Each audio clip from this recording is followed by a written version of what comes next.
ایک اور پیغام ہے، اہم اعلان ہے، آپ کے قائد کی طرف سے ہے، میرے قائد کی طرف سے ہے، ہمارے خان کی طرف سے ہے، اور وہ یہ ہے کہ اگلا احتجاج 2 اکتوبر بروز بدھ میاں والی میں، فیصلہ آباد میں اور ملتان میں ہوگا، اور وہ احتجاج اس سے بھی بڑا ہوگا۔ اور میاں والی، فیصلہ آباد اور ملتان کی غیور عوام سے میں مخاطب ہوں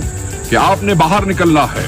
آپ نے وہ جذبہ دکھانا ہے جو پنڈی والوں نے دکھایا، آپ نے وہ جذبہ دکھانا ہے جس سے کے پی کے میں لوگ علی امین کی قیادت میں باہر آ رہے تھے۔ آپ سب خود لیڈر بن جائیں، آپ سارے باہر نکلیں، کوئی ورکر اپنے گھر نہ رہے، دنیا کو یہ پتا چلے کہ ان 3 جگہوں پہ میاں والی، فیصلہ آباد اور ملتان میں ایک ایک بچہ کھڑا ہے عدلیہ کی آزادی کے لیے، کھڑا ہے مہنگائی کے خلاف، کھڑا ہے مینڈیٹ چوروں کے خلاف۔ ججوں کا تحفظ کریں گے، آئین کا تحفظ کریں گے، خان کی پکار پہ حاضر ہوں گے، اور یہ ایک ایسا پرامن احتجاج ہوگا، یہ رجسٹر ہوگا، دنیا دیکھے گی، پنجاب دیکھے گا، پاکستان دیکھے گا